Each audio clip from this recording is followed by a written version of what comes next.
Morning, Mr. Board Scott. members, Alan Scott, Kings County, CCHSRA,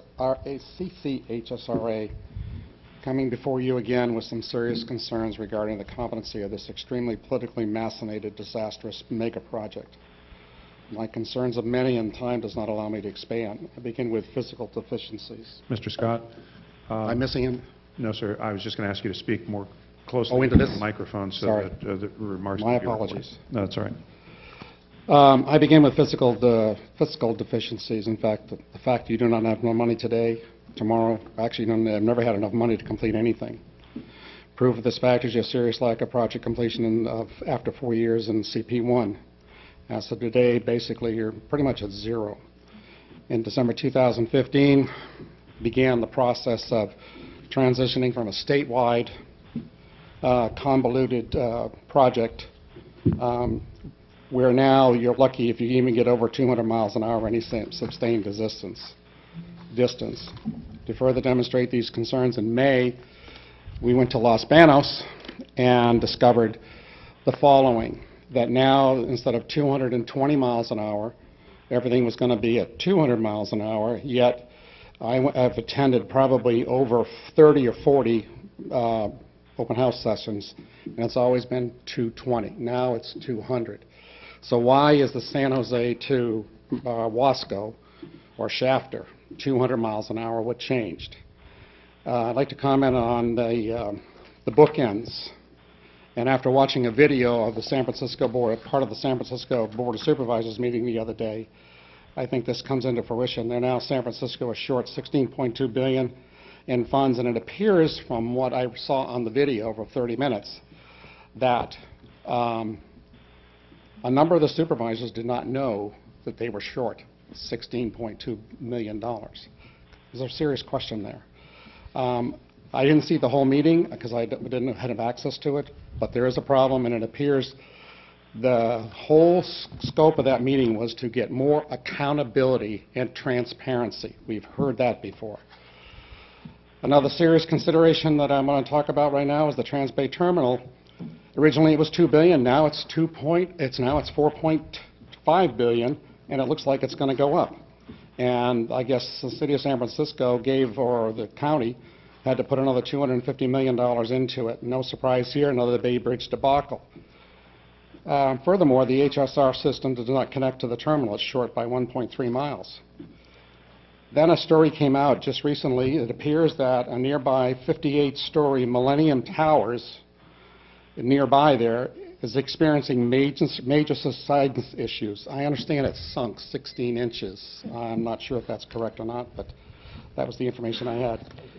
In closing, the issue is simple and continues to validate the question that government has got their hands in places where they never should be allowed, and that is any and all mega projects. Thank you very much for your time. I appreciate it. Thank you, Mr. Scott. Frank Oliveira, followed by Shelly Lowenthal. Shelly. Good morning, Board. Morning. Frank Oliveira, Citizens for California High-Speed Rail Accountability. The reason for my trip to Sacramento today was to discuss with you or to ask questions about the scope of what design-build means on the ground so that we could better understand things to work with your staff who are designing things on the ground. However, I went to the Finance Committee meeting today, and I want to compliment the Finance Committee on the meticulous planning, explanation of their planning, their mitigations, their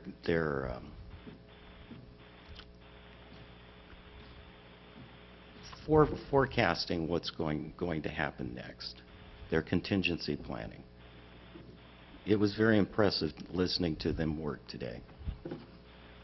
The thing that surprised me, though, after just the focus of the Finance Committee seemed to be about spending the era money and being able to have it spent by the date that it sunsets. That said, what was missing to me was a discussion about cap and trade and the most recent cap and trade auction and the deficit that created in funding. What I did not hear at the Finance Committee meeting today was a contingency plan on what to do if the next cap and trade auction falls far short like the last one. I did not hear anything about that. It's my understanding that this project is between Shafter and San Jose is being funded on ERA money, which is being spent in advance of your match. Potentially Prop 1A money if a second funding plan is ever done, but there will be lawsuits once that happens. And cap and trade money. The cap and trade money is needed cash flow, I believe, for you, in my unexpert terms. You need that money to be able to pay for the projects that you're on now, I believe, so that you can claim money back from the federal government on the ERA money, I believe. So my question is, what I did not hear, and I don't see on the agenda for the board today, and the board got it passed last month because the board didn't meet. What's going to happen if there's future cap and trade deficits at their auctions, like the one that just happened?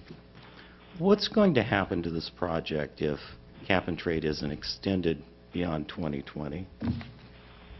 What's going to happen to the 2040 timeline that's listed in your business plan that you're expecting to receive cap and trade money?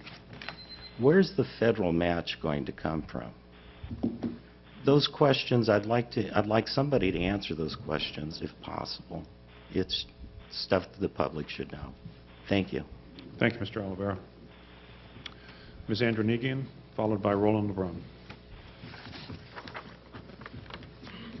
Hi. Good morning, Chairman Richard, CEO Morales, and members of the California High-Speed Rail Authority Board. My name is Shelly Lowenthal, and I am a native Californian. I last addressed many of you at the Marathon meeting in Los Angeles over a year ago. A belated welcome to new board members Ms. Paskett and Ms. Lowenthal. To bring everyone up to speed, in May 2011, I inadvertently found out our family farms located in South Fresno County were in the pathway of the proposed California high-speed rail. This happened when I went to a meeting to support others in the pathway. I love trains, still do, but wasn't happy with the way those directly impacted were being treated. Little did I know my life from this day forward would run on a non-existent train schedule. The journey has not been a smooth one thus far.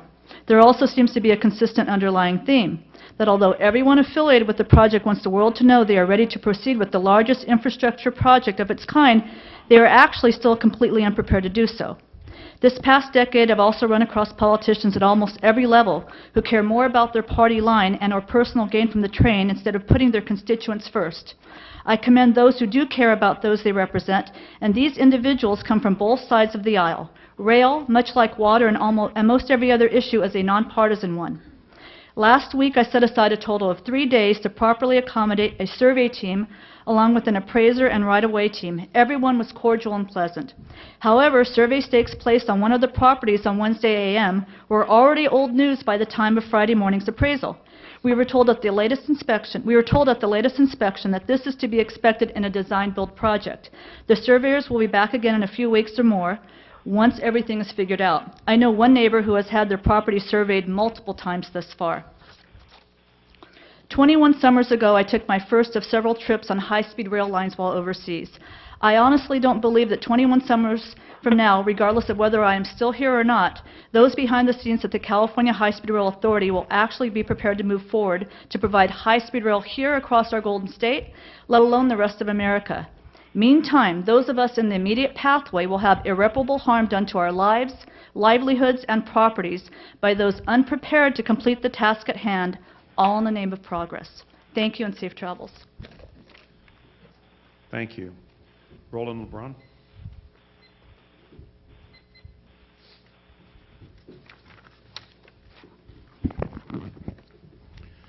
Good morning, Chair Richard and directors. First thing I'd like to start with is talk about transparency. You've heard a lot about it today, and I'm going to start by echoing Mr. Oliveira's comments. So I just also came out of finance and audit, and all the reports are clearly laid out. I can search a document, I can find what I'm looking for. It doesn't get any better than this. Thank you, Mr. Rossi. Moving on to agenda item number 2, it's like entering the dark zone. The presentation that you're going to see in a minute is not on the website, which means I cannot comment on it. Mr. Tripuzzi's memo is protected, which makes it impossible to search, let alone find it on the internet, unless you happen to know where it is. Copying and pasting elements of the memo is prohibited, which makes it very difficult for me to copy and paste the best elements and highlight some issues with MTC and the Caltrain Board of Directors. Here are a couple of examples. The Caltrain electrification in the peninsula violates 3 tenets of the Bond Act. It does not go to Transbay, it does not increase the speed above 79 miles an hour, and it does not increase capacity to 12 trains an hour. So the question is, why are we wasting $600 million on something that will have to be ripped out later? Is your real intention to acquire the Caltrain right-of-way on the cheap, or are you just looking for somebody else to help you out, freeing up, Prop 1A bonds to AB 1889? Moving on to the San Mateo MOU. This has got absolutely nothing to do with grade separations. We discussed this at length at the LPMG in April in San Carlos. What this has to do is reconnecting Bay Meadows with the Hillsdale Shopping Center, period. That's the end of discussion. This is what we're doing here. But you also understand that what Mr. Patterson is doing there is to insert a nylon platform in the middle of the main line. Not only that, they're actually going to shift the entire main line to the west to make room for all this mess. How are we ever going to be able to get between San Jose and San Francisco in 30 minutes if this keeps on going on? And last comment I'd like to make, it's one of the board members, is that I will be available for questions later if any of the board members are interested in hearing the truth. Thank you very much. Thank you, sir. I have no other green cards. Let me just ask our colleagues in San Diego if any members of the public appeared at that site, and if so, if they have requested an opportunity to speak.